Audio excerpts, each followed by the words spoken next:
최근에 전 세계적으로 굉장히 유명한 경제학자 한 명이 여러 말을 많이 하는 것을 제가 뉴스를 통해서 들었는데요. 그 사람은 존 케네스 갤브레이스입니다. 이 사람이 굉장히 유명한 경제학자라고 그래요. 근데 이 사람이 최근 몇 년 동안에 유행시킨 말이 하나 있습니다. 그 말은 불확실성의 시대라는 말입니다. 물론 우리가 간혹 평범한 사람들이 쓰기도 했겠죠. 그러나 이것을 세계적으로 부각시킨 사람은 갤브레이스였습니다. 그런데 이 사람이 불확실성의 시대라는 말을 유행시켰습니다. 이 시대는 그의 말처럼 불확실성의 시대가 틀림없습니다. 우리가 알지만 우리가 사는 지금보다, 그러니까 30년 전보다 과학과 기술과 학문이 몇십 배 발전했습니다. 학자들은 또 그런 정확한 데이터를 내놓은 걸 제가 읽어봤는데 제가 볼 때는 몇십 배 발전한 것 같아요. 그러나 30년 전에 미래를 예측했던 것보다 미래를 예측하는 것이 훨씬 더 어려워졌다는 것입니다. 그 이유는 세상이 더 불확실해졌기 때문입니다. 우리는 어떻게 보면 한치 앞을 내다볼 수 없는 그런 불확실한 시대 속에 우리가 살고 있습니다. 이것은 다 동의할 거예요, 정말. 물론 우리가 말로는 한치 앞을 내다볼 수 없는 인간입니다, 그렇게 말하지만 사실은 정말 우리 삶의 한치 앞을 우리가 예측할 수 없는 그런 불확실성 시대 속에 살고 있잖아요. 그렇다면 이런 시대에 우리는 무엇을 의지하며 살아야 되냐 하는 것이에요. 정말 한치 앞을 내다볼 수 없는 이런 시대에 우리 뭐 의지하며 살아야 되냐는 것이에요. 간단하죠, 답은요. 절대로 변하지 않는 것을 의지하고 살아야 됩니다. 동의하시죠? 불확실성 속에 사는 비결은 변하지 않는 것을 붙잡고 사는 것이 절대로 필요합니다. 저는 언젠가도 저의 경험을 나눈 적이 있었는데, 저는 약 30년 전에, 정확한 35년 전쯤에 제가 한국에서 해군에 있을 때 한 8개월 배를 탄 적이 있었어요. 큰 구축함을 탔었는데 그 구축함은 주로 이렇게 공해상, 일본이나 우리 한국 이런 데 공해에 나가서 작전을 펼치는 일을 하게 되는데, 이 배 타고 나가면 제일 두려운 때가 언제냐 그러면 칠흑 같은 게, 정말 맑게 칠흑이에요. 아무것도 어둠 그 자체밖에 안 보여요. 근데 그 칠흑 같은 밤에 정말 집채만한 파도들이 밀려오는 거예요. 그건 보여요. 사실 아무리 어두워도 이 배 불빛 때문에 반사가 되고 보이는데, 칠흑 같은 밤에 집채만한 파도가 배를 삼킬 것 같은 보면 얼마나 두려운지 모릅니다.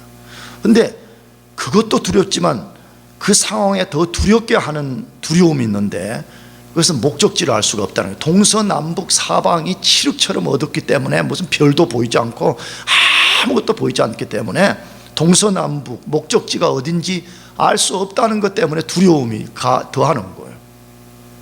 그런데도 배는 목적지를 향해서 끊임없이 항해를 하는 것입니다. 비결이 뭘까요? 어떻게 동서남북을 예측할 수 없는 상황에서 배가 계속해서 항해하는가 하는 것이에요. 그것은 정확한 방향과 목적지를 보여주는 자이로 캠퍼스 때문에 그렇습니다. 자이로 캠퍼스, 우리는 자이로스코프란 말 들었잖아요. 그것과 유사한 원리를 갖고 있는 자이로 나침판, 이것 때문에 가능한 것입니다. 저는 자이로 캠퍼스의 원리를 정확하게는 모릅니다. 그러나 그것의 간략한 특징은 그런 것입니다. 아무리 흔들리는 배든지 아무리 흔들리는 비행기든지 간에 제자리를 잡아주면서 정확한 방향과 목표를 가리키는 것입니다. 그래서 칠흑 같은 밤에도, 혹은 거대한 파도가 배를 삼킬 것 같은 두려움 가운데서도 정확하게 목표와 목적지를 향해서 항해할 수 있다는 것입니다. 그렇다면 이 불확실성의 시대에 우리 삶의 자이로 캠퍼스는 무엇이 되어야 되겠습니까? 무엇이 우리 삶을 정확하게 가르치고 가게 만들어주는 자이로 캠퍼스가 될 수 있습니까? 그것은 하나님과 그분의 말씀입니다. 하나님, 그분, 하나님 그분의 말씀, 이 둘은 절대 변하지 않는 진리입니다. 믿습니까? 어떤 상황에도 변하지 않는 절대 진리이기 때문에 우리는 이것만 의지하고 살아가야 됩니다. 혹시 여러분 중에서 맨날 교회 다니면 하나님 말씀 의지하는 거 그거 말고 없냐, 그렇게 질문하는 사람들이 있을 거예요. 근데 저는 단호하게 말합니다. 우리 삶에 우리가 의지할 것은 변하지 않는 하나님과 그분의 말씀밖에 없습니다. 아멘이죠? 내가 볼 때는 오늘 이 시대에, 아니 세상은 차지하고 교회의 싸움은 나는 이거라고 생각해. 오늘 교회 인본주의가 교회 안에 들어와 가지고 오늘 자꾸만 교회가 성도들에게 가르치는 건 뭐냐, I can do it, you can do it. 우리가 뭔가 할 수 있다, 우리가 괜찮은 존재라고 자꾸 우리를 부각시키는 것이지. 근데 성경을 잘 읽어보게 되면 우리는 nothing이에요. 우리는 정말 지푸라기 같은 존재인 것이에요. 내가 지난 송구영신제에도 말씀드렸지만 하나님만이 생명의 근원입니다. 믿습니까? 우리는 생명의 근원이 아니에요. 우리가 지금 숨을 쉬고 생명을 갖고 있지만 이 생명은 내 스스로가 만들어내고 내 스스로가 존재하는 것이 아니라 하나님이 섭리 중에 내 생명을 지금 부여하기 때문에 내가 살고 있는 거예요. 만일에 우리 스스로가 생명을 지탱할 수 있는 자존자라면 우리는 안 죽습니다. 그런데 우리가 죽는 이유가 어디에 있어요? 우리는 생명의 근원자가 아니라는 증거잖아요. 그러므로 하나님이 그 생명의 근원된 끈을 딱 놓아버리면 우리는 그 순간에 지푸라기가 되는 거예요. 그 순간에 우리는 재가 되고 마는 거예요. 그 순간에 우리는 흙이 되고 마는 거예요. 그러므로 변하지 않는 하나님, 변하지 않는 진리의 말씀만 붙들고 우리가 살아가야 되는 것입니다.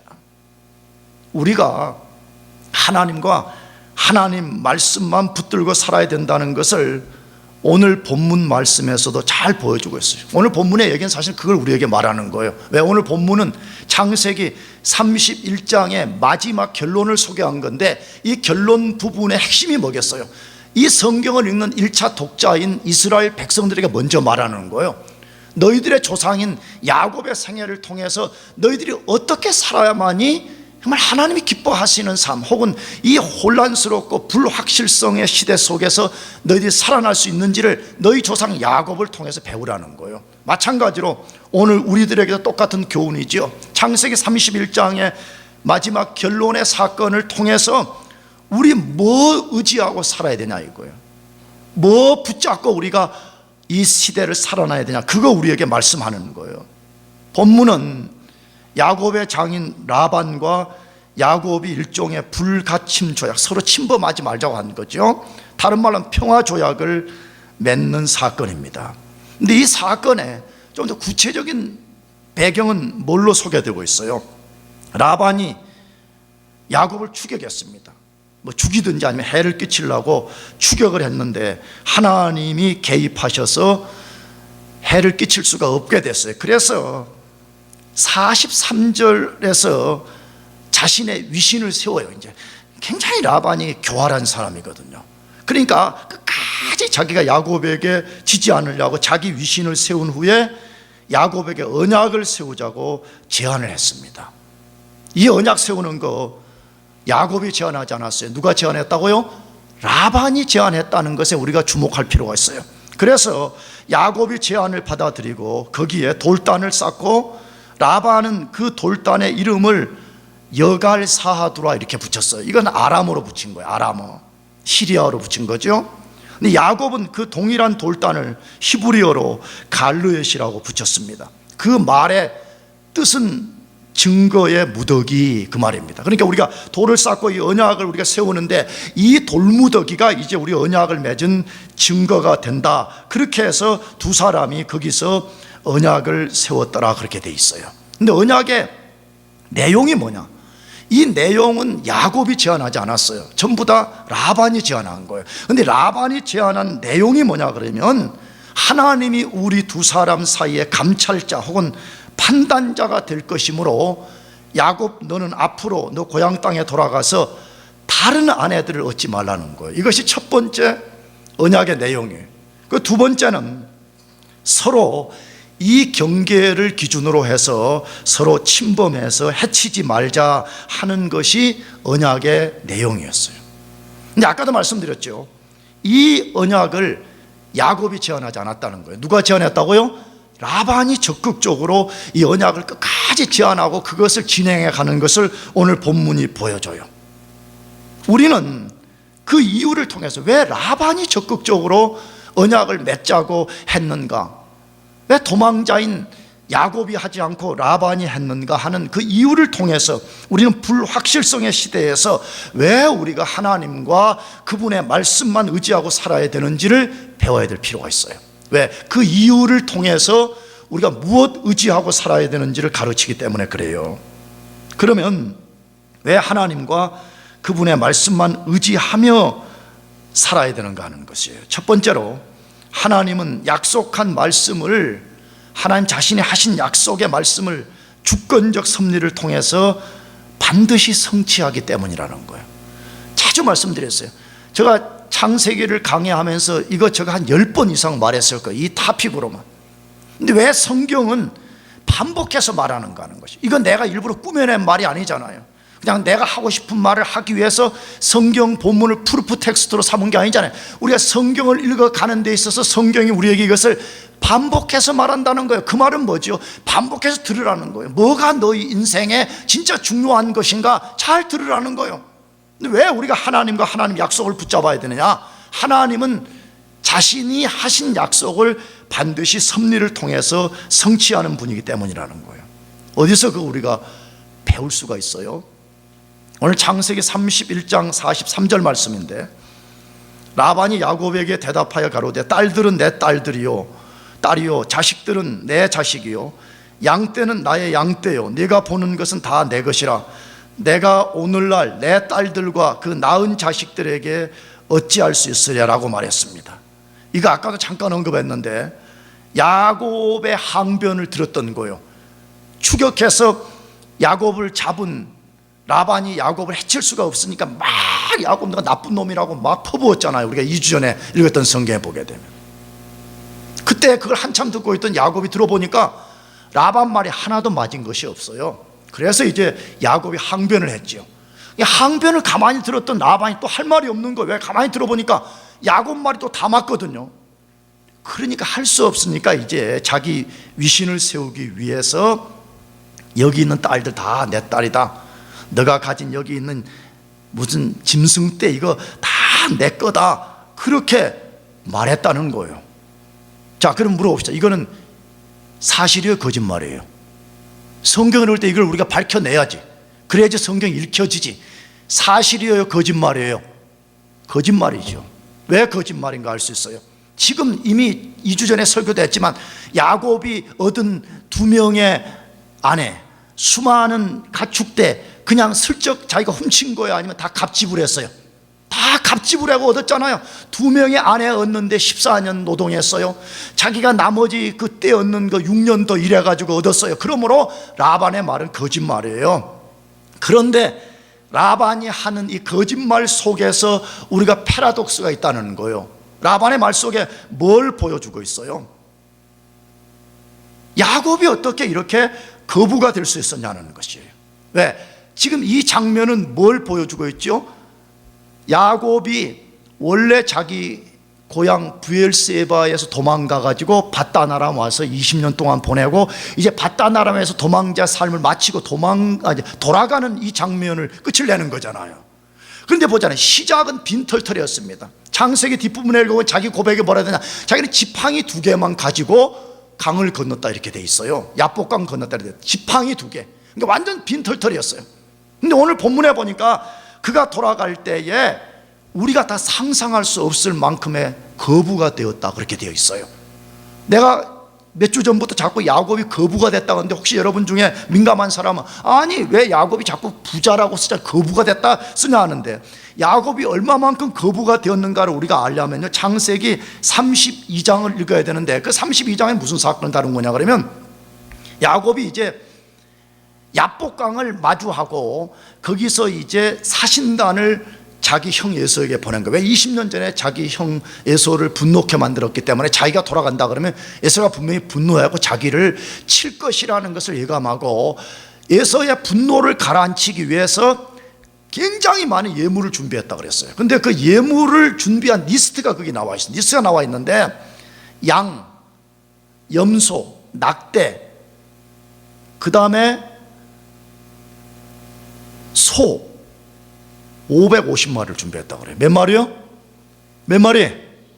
졸지 말라고 물어본 거야. 몇 마리? 550마리.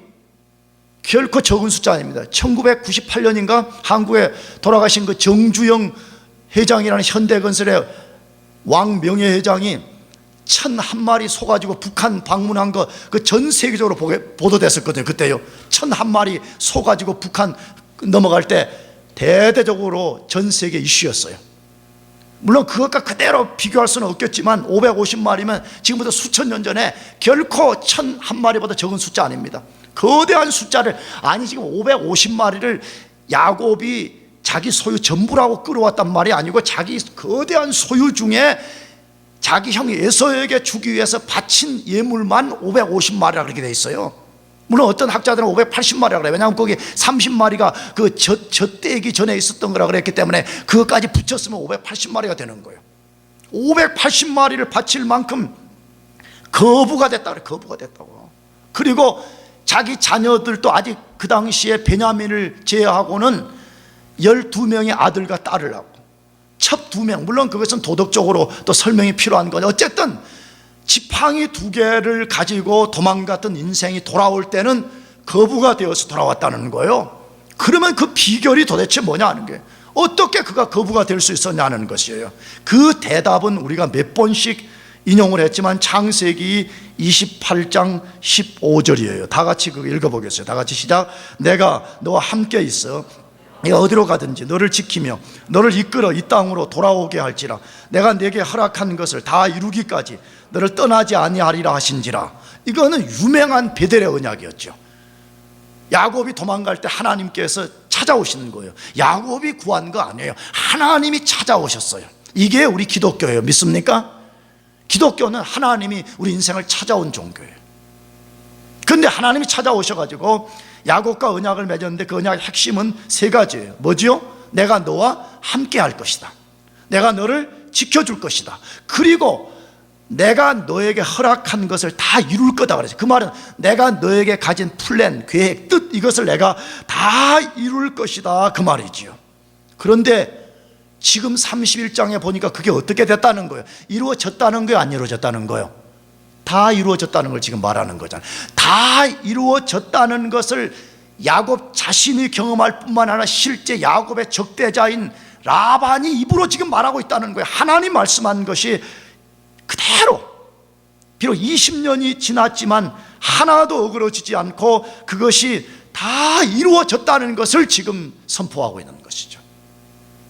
그런데 우리가 알듯이 라반이 20년 전에 베델에서 이 약속을 받았을 때 이 약속이 어떻게 이루어질지 몰랐습니다. 하나님이 약속 주시면서 야곱아, 이건 내가 어떤 방법으로 성취를 시킬 것이라고 디테일한 거 말씀해 주지 않았어요. 말씀을 받는 순간부터 야곱의 삶이 형통해지고 삶이 펼쳐진 것도 절대로 아니었어요. 우리가 야곱의 삶을 읽어보면 야곱의 입장에서 약속은 받았는데 계속 내리막길인 거예요. 왜 그랬죠? 자기가 좋아하는 라헬을 얻을 것이라고 했는데 장인 라반이 속여가지고 자기가 원치 않는 여자와 결혼을 해야 되고, 심지어 2 아내를 얻고 나니까 2 아내가 서로 시기하고 질투해가지고 그 사이에서 자기가 휘둘림 당하고 중심도 잡지 못한 채 오늘은 이 여자 내일은 그런 삶을 그가 살았잖아요. 그러면 어떻게 하나님이 자신이 약속한 그 말씀을 하나님이 성취해 주셨냐 하는 것이에요. 야곱은 몰랐죠. 우리는 계시가 완성된 이후에 있기 때문에 우리는 그것이 어떻게 이루어졌는지는 우리가 알고 있지만 야곱 입장에서는 그거 어떻게 이루어지는지 전혀 몰랐습니다. 그런데 그걸 어떻게 이루는가를 보여주는 성경이 로마서 8장 28절이에요. 다 같이 읽어보겠습니다. 시작. 우리가 알거니와 하나님을 사랑하는 자, 그 뜻대로 부르심을 입은 자들에게는 모든 것이 합력하여 선을. 이거 우리 조금 교회 다니는 사람은 이 정도는 압니다. 또 이 정도 알아야지 크리스찬이야. 이것도 모르는 사람은 내가 볼 때는 진짜 좀 문제 있는 크리스찬이야. 왜? 하나님의 주권 사상을 가장 잘 보여주는 것 중에 이 말씀인데, 여러분 기독교는 하나님의 주권을 믿고 사는 종교거든요. 근데 하나님의 주권, 하나님의 그 오소리티와 프로비던스를 잘 보여주는 성경이 이 말씀이에요. 근데 이 말씀을 많은 사람들이 잘못 알고 있는 경향이 있다는 거예요. 뭘 잘못 알고 있냐?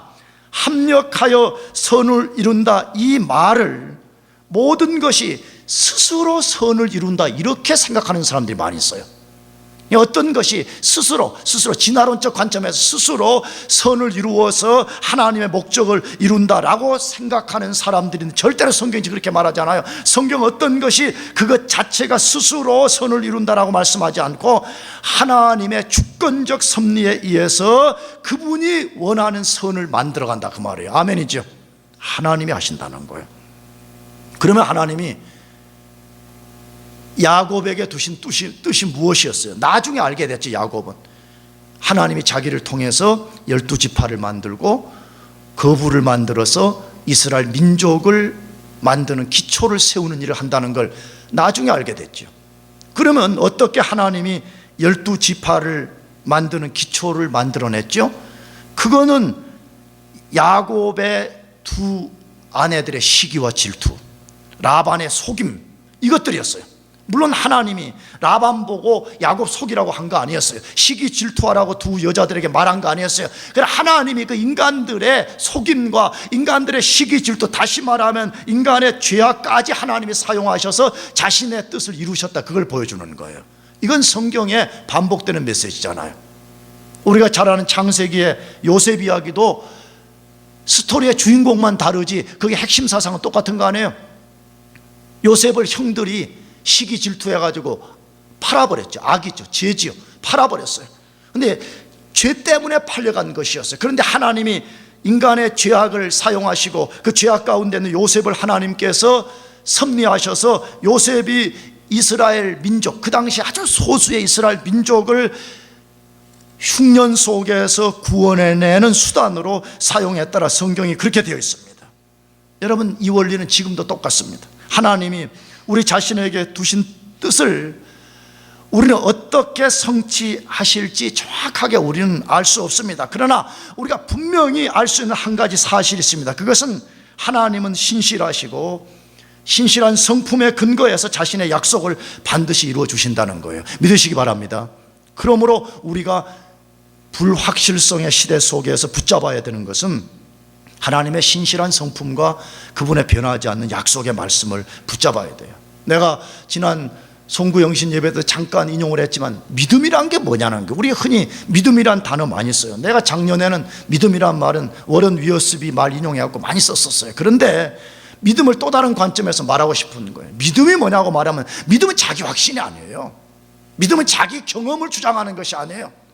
믿음은 하나님의 신실한 성품과 그분의 말씀을 의지하는 거예요. 아멘이죠? 이게 믿음인 거예요. 이게 믿음. 하나님 그분의 신실한 성품과 거기서 나온 하나님의 변치 않는 약속을 내가 붙잡고 가는 것, 그것이 믿음이라 그렇게 말해요. 새해에 여러분의 인생의 자이로 컴퍼스는 무엇이에요? 막연한 기대? 아니면 여러분이 살아온 2015년의 경험? 그것도 전혀 무시할 수는 없겠죠. 그러나 그런 것들은 절대 우리의 안전의 근원이 될 수가 없어요. 하나님 말씀을 붙잡고 나가기를 바랍니다. 하나님 말씀 그거 그대로 이루어지는 그거 붙잡고 나가시길 바랍니다.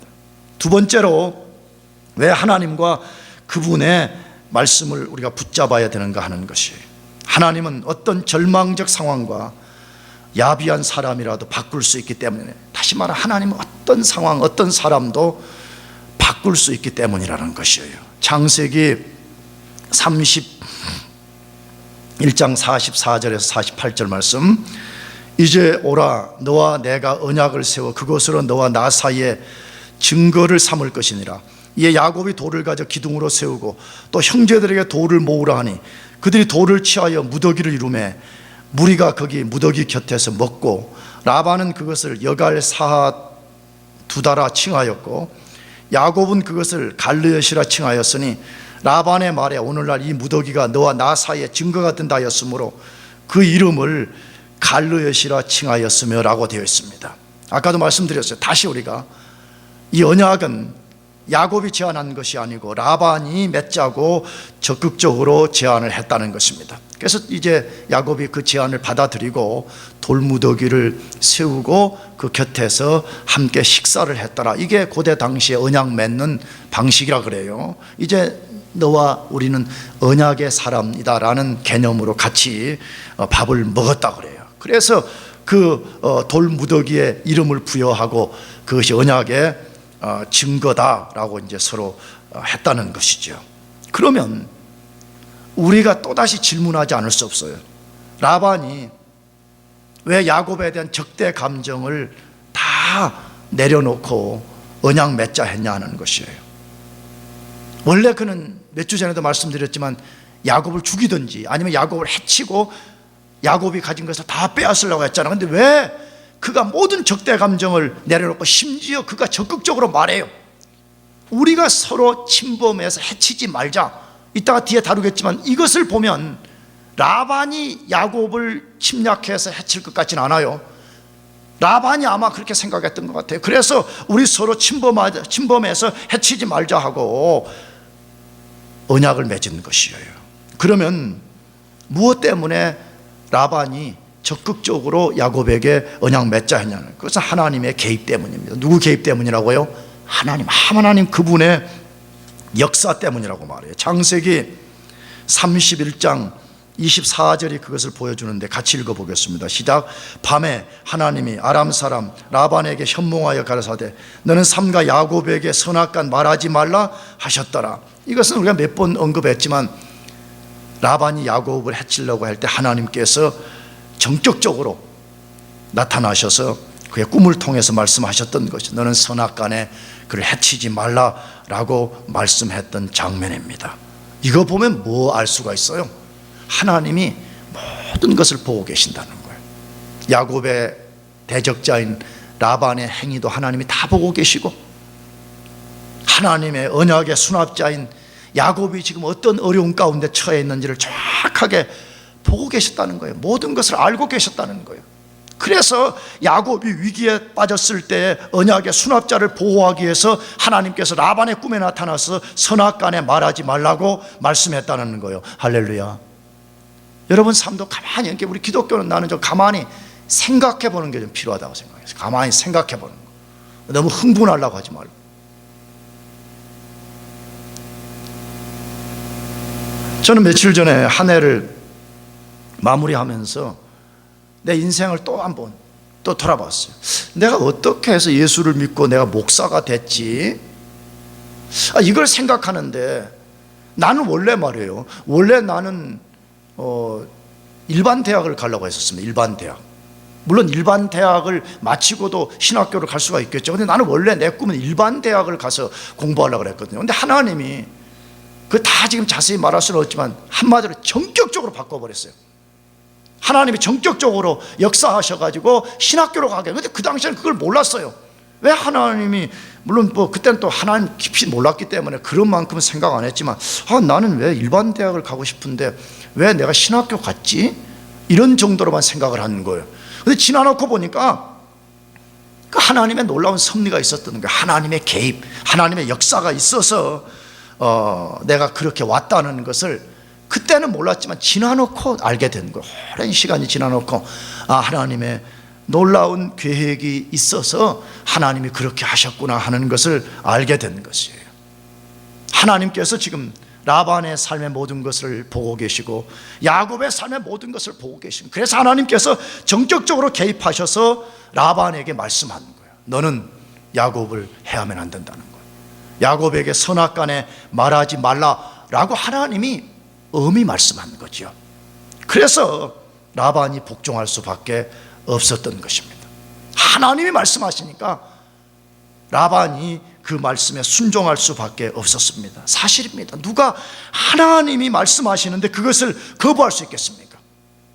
누가 하나님이, 두려우신 하나님이 말씀하시는데 그걸 거부할 수가 있겠어요? 거부할 수 있는 사람이 물론 있습니다. 하나님이 누군지 모르는 사람들은 거부할 수 있습니다. 나가서 죽음을 각오하는 사람들은 하나님 말씀을 거부할 수가 있습니다. 그러나 하나님이 누구인지를 조금만 안다면 아무도 하나님 말씀을 거부할 수가 없습니다.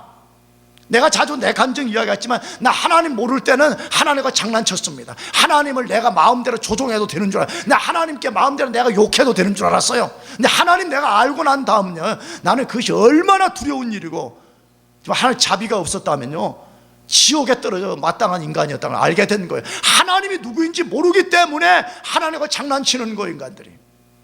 하나님이 누구인지 우리가 조금만 안다면, 비록 야비한 인간이었지만 라반처럼 하나님 말씀에 복종하듯이 하나님이 말씀하시면 반드시 듣게 된다는 것이에요. 하나님 말씀이 능력이기 때문에 그래요. 성경을 보세요. 우리가 창세기를 펼치면 다른 이야기 많이 써도 되잖아요. 나는 그렇게 생각합니다. 창세기에 우리가 궁금한 이야기 쓸 수도 있잖아요. 악은 어디서부터 왔냐 이거예요. 기독교의 신비가 악은 어디서 왔는지 우리가 아무도 몰라요. 악은 죄는 어디서부터 시작이 되었는가 알지만 죄의 기원인 악은 어디서부터 왔는지 아무도 몰라요, 이것은. 그럼 우리가 그런 것 좀 창세기 딱 펼치면 써놓으면 좋을 거 아니에요. 자꾸 왜 기독교는 말도 안 된다고 자꾸 하도 사람들이 공격하니까 그냥 사람들에게 시원하게 그런 거 좀 써가지고 악은 그래 여기서 왔다 이렇게 딱 그냥 보여주면 좋잖아요. 근데 창세기를 펼치면 그런 이야기를 쓴 것이 아니고, 태초에 하나님 뭘 창조했다? 천지를 창조했다. 그거는 문장으로 하면 두갈식이에요. 두갈식의 내용을 그 밑에부터 하나 썼는데 뭐죠? 가라사대 빛이 있으라 하시니 빛이 있었다. 뭘 말하는 거예요? 하나님이 얼마나 전능하신 하나님이면 하나님 말씀하면 그대로 된다는 거예요. 아멘이죠? 빛이 있으라 하면 반드시 빛이 있어야 된다. 빛이 있으라 했는데 있을까 말까 그게 아니고 빛이 있으라 그러면 반드시 빛이 있어야 된다는 거예요. 그 빛을 창조하신 하나님이신 예수님이 이 땅에 오셔서 요한복음 11장에 보면 나사로가 죽었어요. 죽어가지고 동굴에 갇혀가지고 이미 썩어서 나흘이나 되었다니, 썩은 냄새가 났다 그렇게 돼 있어요. 여러분 죽은 시체 냄새 맡아본 적 있어요? 물론 여기 박사님들 연구하다가 맡아. 나는 뭐 장례식 치르고 뭐 이렇게 하면서 냉동시킨 시체 말고 시체가 뭐 해버린 거 썩었을 때 얼마나 역한 냄새 나는지 몰라요.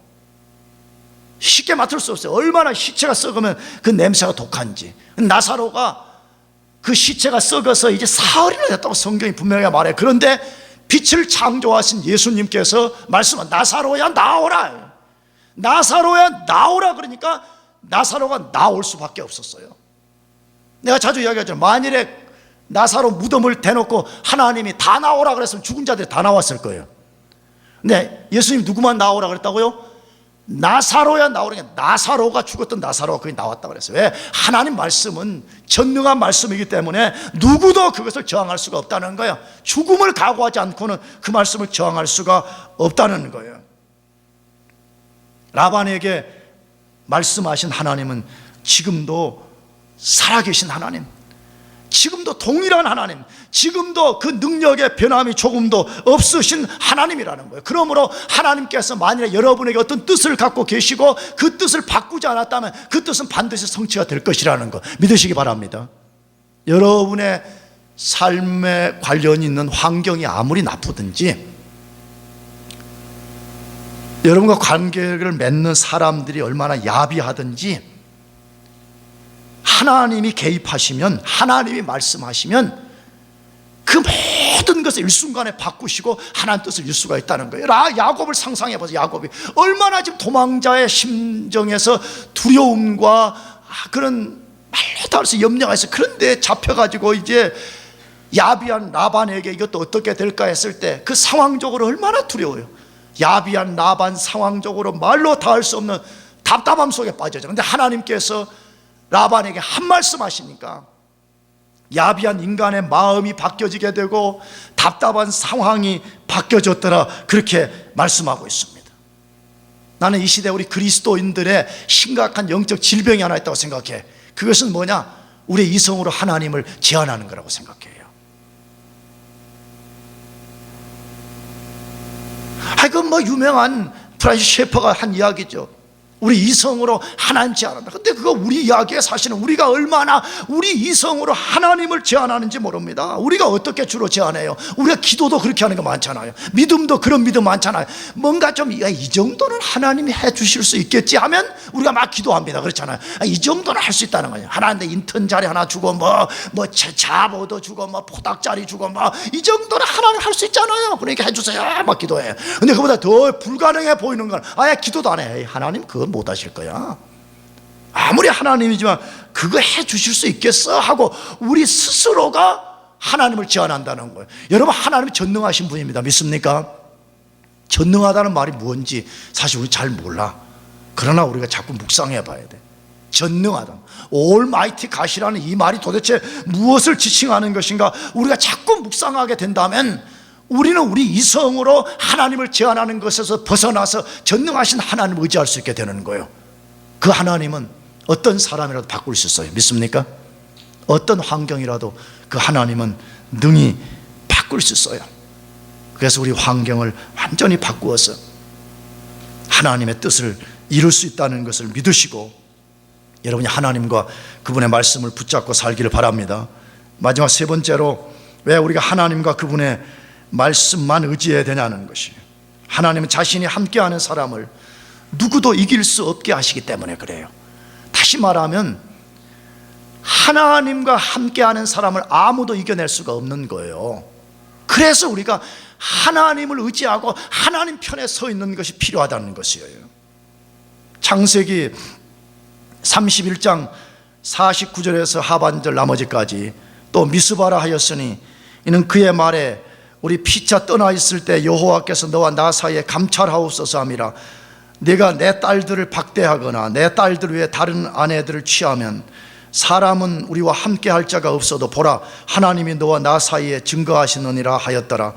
라반이 또 야곱에게 이르되 내가 너와 나 사이에 둔 이 무더기를 보라. 또 이 기둥을 보라. 이 무더기가 증거가 되고 이 기둥이 증거가 되나니 내가 이 무더기를 넘어 내게로 가서 해하지 않을 것이요 내가 이 이 기둥을 넘어 내게로 와서 해하지 않을 것이라. 다시 또 질문해요. 왜 라반은 야곱과 언약 맺기를 그토록 자기 편에서 요구했고 몇 번에 걸쳐서 언약의 증거라는 말을 썼냐 이거예요. 이 본문을 집에 가서 잘 읽어봐요. 그 증거가 된다는 말을 여러 번 썼습니다. 여러분, 그것은 라반이 선한 사람으로 바뀌었기 때문이 아닙니다. 물론 성경을 우리가 이렇게 피상적으로 읽으면 라반이 하나님 만나고 상당히 선한 사람으로 바뀌었기 때문일 것이라고 우리가 추정하기 쉬운데 라반이 어느 정도는 바뀐 것이 사실이에요. 그러나 라반은 근본적으로 바뀌지 않았어요. 어디에서 알 수가 있냐 그러면 오늘 이 본문 끝까지 읽어보게 되면 라반이 얼마나 야비한 사람인가 하는 것이에요. 그 야비함이 어디에 있냐 그러면 창세기 야곱의 이 밧다나람 사건까지 끝을 내는 오늘 31장까지를 보면 두 개의 큰 기둥이 있어요. 하나는 뭐냐 그러면 야곱이 도망을 와가지고 라반 집에 왔을 때 라헬이 가가지고 아버지에게 야곱이 왔다고, 조카가 왔다고, 당신의 아버지 조카가 왔습니다 그러니까 막 달려와가지고 막 허그하고 입 맞췄다 그래 돼 있어요. 기억나요? 오늘 본문에 보니까 헤어지는 장면에서 라반이 뭐 했다 그래요? 자기 두 딸들에게 입 맞추고 자기 손주들에게는 다 입을 맞췄는데 누구에게는 안 맞췄어요? 야곱에게는 입 맞췄단 말이 없어요. 그러니까 여전히 야곱에 대한 어떤 마음 깊숙한 곳에 나쁜 앙금이 있었음을 우리가 볼 수가 있어요. 그러므로 그가 선한 사람으로 완전히 바뀌었기 때문에 그가 야곱 보고 언약 맺자 그렇게 한 것이 아니라는 거예요. 그럼 무엇 때문에 언약 맺자고 그렇게 강요했냐 이거예요. 야곱에 대한 두려움 때문이었습니다. 누구에 대한 두려움요? 야곱에 대한 두려움. 잘 기억해야 돼요. 야곱에 대한 두려움을 라반이 갖고 있었어요. 언젠가 야곱이 세력이 커져서 자기 땅을 침범하고 자기가 20년 동안 야곱을 속이고 괴롭힌 것에 대해서 보복을 할 수 있다는 생각을 갖게 된 것이에요. 그러면 왜 라반이 그런 생각을 했을까요? 왜 라반이 야곱은 그런 생각이 전혀 없었어요. 사실은 이 성경을 읽어보게 되면. 근데 왜 라반이 그런 생각을 했을까요? 하나님 때문이었습니다. 무엇이 하나님 때문과 관련이 있어요? 라반이 야곱과 함께 하면서 많은 것을 본 것, 야곱을 통해서 많은 것을 본 것이에요. 근데 많은 것 중에 하나가 뭐지요? 야곱 자체는 절대 보잘것이 없다는 것을 라반이 이미 알았어요. 그는 도망자고 지팡이 2개 가지고 찾아온 인생이, 자기 그늘 밑에 찾아온 인생이었어요. 그런데 하나님께서 그와 함께 주심으로 해서 그가 거부가 되는 것을 라반 눈으로 똑똑히 본 거예요. 나가서 하나님이 철저히 야곱을 지키시고 그 하나님이 야곱에게 복을 주셔서 하는 일마다 형통한 것을 자기가 본 거예요. 심지어 자기가 속여가지고 야곱의 것을 빼앗으려고 하는데도 자기 속임이 축복이 되는 것을 라반이 다 본 것이에요. 우리가 읽었잖아요. 라헬 사랑해서 라헬을 얻으려고 할 때 속여가지고 레아를 넣었는데 나중에 지나놓고 보니까 그것이 12명의 아들을 만드는 그런 거대한 일들이야. 자기가 야곱을 속이면 속일수록 오히려 야곱에게 그것이 축복이 된다는 것을 알게 된 것이에요. 요즘 말로 하게 되면 라반이 뭐 봤다는 거예요? 아, 하나님이 함께하는 사람이 다수라는 걸 알게 되는 거예요. 누가 진짜 강한 자냐, 누가 진짜 다수냐, 이것을 라반이 경험했다는 것이에요. 여러분, 세상 사람들은 돈이 많은 사람이 다수라고 여겨요. 문자가 따라 많은 사람이 다수라고, 힘을 가진 다수라고 생각해. 성경은 절대 그렇게 말하잖아요. 성경은 하나님이 함께하는 사람이 다수라고 그래. 믿으시기 바랍니다. 하나님이 함께하는 사람이 다수예요. 하나님 편에 서 있는 사람이 다수고 하나님이 함께하는 사람을 아무도 이길 수 없다, 그렇게 말했어요. 이게 성경에 반복되는 언어예요. 우리가 잘 아는 신명기서에 하나님이 이스라엘 백성들이 가나안 땅에 들어가기 전에 두트라노미스 재교훈 준 거 아니에요. 왜? 출애굽 2세대들이 하나님 말씀을 새롭게 기억하고 그 땅에 가서 살라고 준 교훈이 신명기거든요. 근데 신명기 내용의 핵심은 딱 하나예요. 너희가 내 말에 순종하라는 거예요. 다시 말하면 너희가 내 말에 순종하고 내 편에 있어라. 그러면 내가 너희들 편에 있을 것이다. 그러면 어떤 일이 벌어진대요? 유명한 구절, 한 사람이 1000명을 쫓을 것이고 2사람이 10,000명을 몰아낼 것이라 이렇게 돼 있어요. 그러니까 이것은 문자적인 말은 아니겠죠. 분명하게 한 명이 1000명을 이겨내고 2명이 10,000명을 쫓아버리는 이런 강력한 힘을 주겠다는 문학적 기법이겠죠. 그런데 분명한 사실은 사실이에요. 왜냐 그러면 여호수아서를 읽어보게 되면 이스라엘 백성들이 하나님 말씀에 순종해서 하나님이 이스라엘 편에 섰을 때는 이스라엘이 전쟁에 나가면 한 명도 안 죽었습니다. 근데 이스라엘 백성들이 전쟁에 나가서 꼭 지고 사람이 죽는 일을 보면 불순종해서 그렇게 된 것이에요. 그러므로 여러분, 우리 그리스도인들의 삶의 방식은 세상 사람들과 달라야 된다는 거예요. 뭐가 달라야 되느냐? 우리는 하나님 말씀에 순종함으로써 하나님이 우리 편에 서게 만들어야 돼요. 아멘. 그럴 때만이 아무도 이길 수 없는 강력한 영적 힘과 능력을 갖게 된다, 그렇게 말씀하는 거예요. 나는 개인적으로 좋아하는 말씀이 있어요. 여러분도 좋아하는 말씀이 있을 거예요. 미국인도 보니까, 나도 책 읽어보니까 미국인도 그런 거 좋아하잖아요. 당신이 성경 제일 좋아하는 성경은 뭐예요? 그러면 대부분 1등이 뭔지 알아요? 고린도전서 13장이에요. 사랑장. 네, 사랑에 목마른 사람들 좋아하잖아요.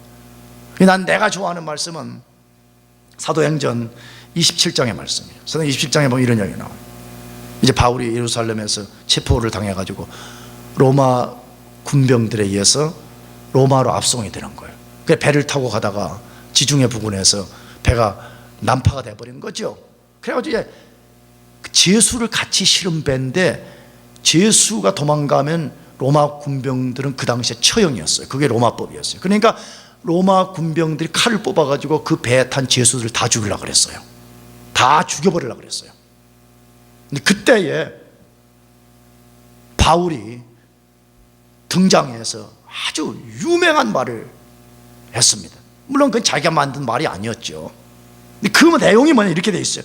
그러므로 여러분이 안심하라. 나는 내게 말씀하신 그대로 되리라고 하나님을 믿노라 이렇게 돼 있어요. 근데 이 구절 앞에 보면 뭘로 되어 있냐? 하나님께서 바울에게 나타나셔가지고 꼭 이 말씀 해준 거예요. 걱정하지 마라. 이 사람들 안 죽는다는 거예요. 그러니까 바울이 뱃사람도 아니에요. 그 선장이, 그 지중해의 파도, 지중해 해로를 잘 아는 선장이 이제 다 죽으니까 우리 다 뛰어내려야 됩니다. 뭐 어쩌고 저쩌고 하는데, 아니 배에 대해서 경험도 없는 바울이 나타나가지고 선언하는 거예요. 뭐라고? 안심하라. 내게 말씀하신 그대로 되리라고 하나님을 믿노라. 하나님이 어젯밤에 나에게 말씀했다는 게, 그렇기 때문에 그대로 된다는 거예요. 여기에 있는 사람 한 사람도 안 죽는다는 거예요. 근데 사도행전 끝까지 읽어보면 아무도 안 죽었습니다. 비록 배는 파선을 당했지만 배 탄 사람은 아무도 죽지 않았습니다. 하나님의 말씀을 붙잡고 사는 사람은요, 삶의 위기 속에서 절망하고 두려운 소리를 내는 사람들 앞에서 우리가 바울처럼 말할 수 있는 거예요. 안심하라고, 안심하라고. 내게 말씀하신 하나님이 내가 그대로 이루어질 것을 나는 믿는다는 거예요. 하나님 그분이 말씀하셨고 하나님이 말씀하신 그대로 하나님이 이루어 줄 것을 나는 믿는다는 거예요. 그런 사람들은 절망 가운데서도, 불확실성 시대 가운데서도 바울처럼 외칠 수가 있는 거예요. 여러분, 같이 우리가 그렇게 해봅시다. 새해를 하나님과 그분의 말씀만 붙들고 살아봅시다. 아멘. 그렇게 해봐요. 그렇게. 뭐 다른 꽁수가 있을까? 뭐 다른데 뭐 없을까? 자꾸 그렇게 영적 음란과 기웃거리지 말고 아주 담백하고 아주 그냥 심플하게 하나님 그분과 하나님 말씀만 꽉 붙잡고 가는, 나는 그냥 하나님 안에서 죽으면 죽겠습니다 하는 각오를 가지고 나가라는 거예요. 난 하나님 안에서 죽겠다고 하는 사람 죽은 경우 한 사람도 못 봤어요. 우리가 하나님 그분과 하나님의 약속을 붙들고 간다면 그것은 우리의 영적 자이로스코프, 자이로 캠퍼스가 되어서 하나님이 목표하고 하나님 우리 인생에 둔 그 뜻을 다 이루게 해주실 것입니다. 그러므로 새해도 하나님과 그분 말씀 붙들고 살기를 축복합니다. 기도하겠습니다. 우리 다 같이 자리에서 일어나셔서 우리 오늘은 먼저 1분간 기도해 보겠습니다.